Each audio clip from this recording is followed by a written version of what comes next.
4 साल बाद देश के बैंकिंग सेक्टर में एक और बड़ा घोटाला सामने आया है। एक दो नहीं बल्कि 2 दर्जन से ज्यादा बैंकों के साथ धोखाधड़ी की गई है। आंकड़ा इतना बड़ा है कि बैंकिंग घोटाले के सारे रिकॉर्ड्स टूटते नजर आ रहे हैं। आम जनता की गाढ़ी कमाई लूटने वाली कंपनी के खिलाफ सीबीआई ने मुकदमा फिलहाल दर्ज करके जांच शुरू कर दी है और जल्द ही जांच में दूसरी एजेंसियां भी शामिल हो सकती है। इन चेहरों को आप भूले नहीं होंगे। इस मामा भांजे की जोड़ी ने देश में करीब 13,000 करोड़ रुपए के बैंक घोटाले को अंजाम दिया था।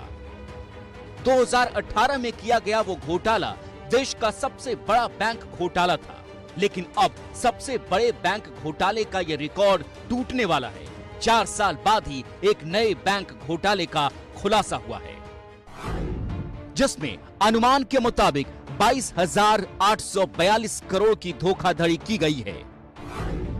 देश के बैंकिंग इतिहास के सबसे बड़े इस घोटाले में सीबीआई ने केस भी दर्ज कर लिया है। सीबीआई के मुताबिक ये धोखाधड़ी किसी एक बैंक के साथ नहीं बल्कि बैंकों के समूह के साथ हुआ है। कुल 28 बैंकों के साथ धोखाधड़ी हुई है, जिसमें SBI, bank of Baroda, bank of India, IDBI, Punjab national bank समेत प्राइवेट बैंक आईसीआईसीआई भी शामिल है और साथ ही एलआईसी को भी चूना लगाया गया है। इस घोटाले का सबसे पहला खुलासा अगस्त 2020 में हुआ, जब 25 तारीख को एसबीआई के एक डिप्टी जीएम ने सीबीआई को लिखित में शिकायत की थी। 28 बैंकों और एलआईसी को चूना लगाने वाली 2 कंपनियां हैं, लेकिन एक ही ग्रुप की, जिसका नाम है एबीजी शिपयार्ड और ABG international private limited. CBI के मुताबिक गुजरात के सूरत की ये कंपनी पानी के जहाजों के निर्माण और उनकी मरम्मत समेत उससे जुड़े दूसरे काम भी करती है। एफआईआर में एबीजी ग्रुप के मैनेजिंग डायरेक्टर आरके अग्रवाल का नाम भी शामिल है। इसके अलावा कंपनी के एग्जीक्यूटिव डायरेक्टर, कई दूसरे डायरेक्टर और कई सरकारी अधिकारी के नाम भी दर्ज हुए हैं। आपराधिक षड्यंत्र धोखाधड़ी भ्रष्टाचार निरोधक अधिनियम के तहत केस दर्ज हुआ है। एफआईआर में सरकारी संपत्तियों को हड़पने जैसे गंभीर धाराओं के तहत भी मुकदमा दर्ज किया गया है। जिन धाराओं में केस दर्ज है, उसमें आरोप साबित होने पर आजीवन कारावास तक की सजा हो सकती है। अब एबीजी कंपनी पर आरोप क्या है, ये जानिए। एबीजी कंपनी ने बैंकों के समूह से लोन लिया और साथ ही कई तरह की क्रेडिट सुविधाएं भी। बैंकों से मिले पैसे को इस कंपनी ने अपनी सहयोगी कंपनियों के जरिए विदेशों में भी भेजा। बैंकों से लोन लिए पैसे से विदेशों में जायदाद और शेयर खरीदे गए। नियमों को ताक पर रखकर लोन के पैसों को एक कंपनी से दूसरी कंपनियों में भेजा गया।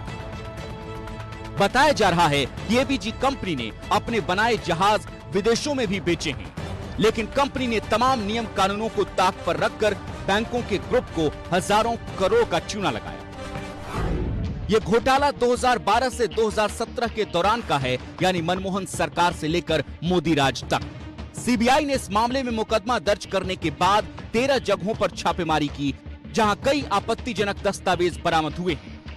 सीबीआई सूत्रों का दावा है कि मामले की जांच की आंच बैंकों के बड़े बड़े अधिकारियों तक पहुंच सकती है, तो जैसे जैसे जांच आगे बढ़ेगी वैसे वैसे कई नेताओं के नाम भी सामने आने की आशंका है। तो 22,800 करोड़ का बैंकों को जो चूना लगाया गया, यकीन मानिए वो आपका ही पैसा डूबा है। अगर कंपनी से पैसों की उगाही नहीं हो पाई तो आम जनता को ही चूना लगा है, क्योंकि बैंक तो आपके खाते में जमा पैसा आपको लौटा देंगे, लेकिन उसके लिए सरकार को ही बैंकों को मदद करनी होगी और सरकारी खजाने में आम जनता की मेहनत की कमाई यानी टैक्स का पैसा है। सवाल है 2012 हो या 2017, जब बैंकों के साथ बार बार की धोखाधड़ी होती है तो अधिकारी से लेकर सरकारी सिस्टम कहां सो रहा होता है, क्योंकि एबीजी ने भी जिन बैंकों को झटका दिया है उनमें बड़े बड़े नाम हैं, नेशनल भी और प्राइवेट प्लेयर भी। अब आपको बता दें किसको कितना चूना लगा है किस बैंक को। आईसीआईसीआई बैंक को लगा है 7,089 करोड़ रुपए का चूना, आईडीबीआई बैंक को लगा है 3,634 करोड़, एसबीआई को लगा है 2,925 करोड़ रुपए का चूना, तो बैंक ऑफ बड़ौदा को लगा है 1,614 करोड़ रुपए का चूना, Punjab national bank 1,244 crore, Indian overseas bank 1,228 crore, Exim bank 1327 crore और बैंक ऑफ इंडिया को लगा है 719 करोड़ का चूना। तो स्टैंडर्ड चार्टर्ड बैंक का नाम भी इस लिस्ट में शामिल है, उसे लगा है 743 करोड़ रुपए का चूना।